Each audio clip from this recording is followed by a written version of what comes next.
Let me sing, let me dance, let me play, let me fly in the sky. I want to live my life as maximum as I can.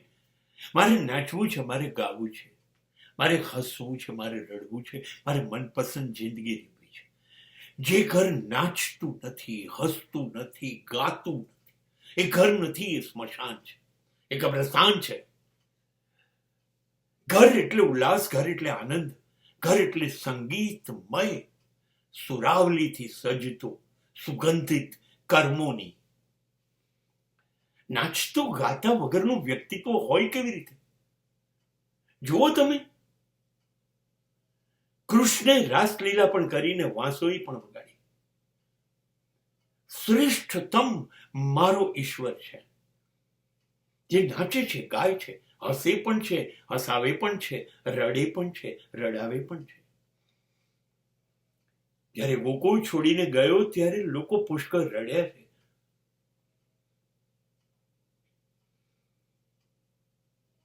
એવું જીવો, એવું જીવો.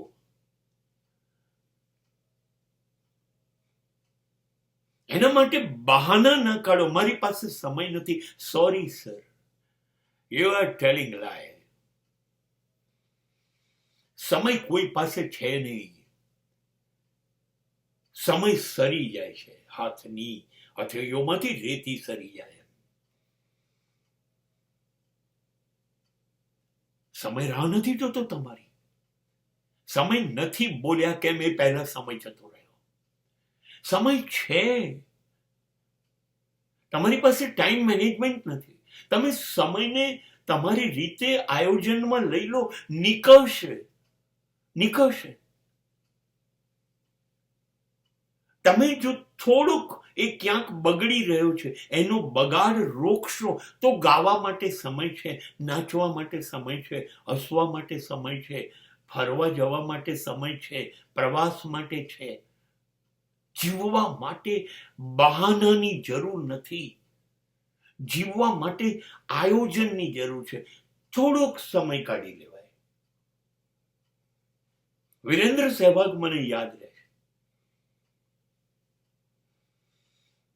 અઘરામાં અઘરી ટીમો સામે, ખતરનાક બોલરો સામે બોલિંગ કરતો હોય છે ને, ત્યારે બોલર જ્યારે સ્ટાર્ટ લેવા જવાને પાછો જાય ને, ત્યારે વિરેન્દ્ર સહેવાગ સ્ક્વેર લેગના અમ્પાયર પાસે જઈ અને આવતા સુધીમાં 2 લીટી કોઈ ગઈ નાખતો હોય.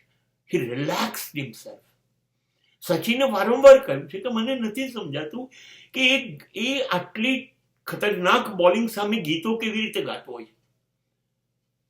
અને ગીત ગાય છે ત્યારે જ એટલો રિલેક્સ હોય છે કે 95 પરથી 6 મારે છે, 195 પરથી 6 મારે છે, 295 પરથી પણ એને 6 મારેલી છે. This is a way to relax.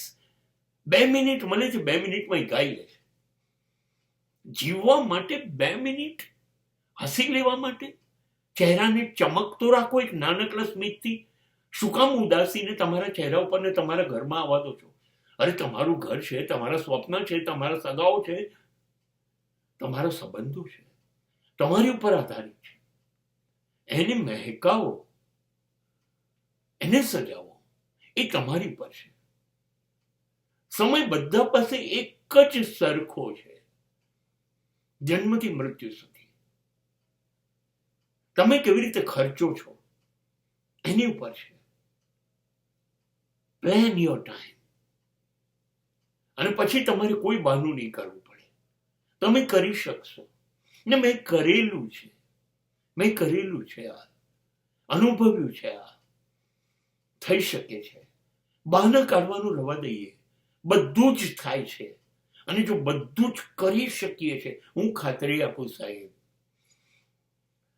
કોઈ અફસોસ નથી રહેતો જિંદગીને, કોઈ પસ્તાવો નથી થતો.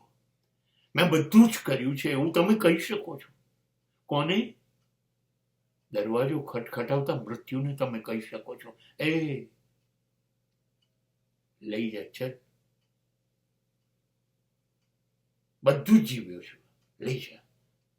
પણ એના માટે બહાના બંધ કરો, જીવવાનું શરૂ કરો.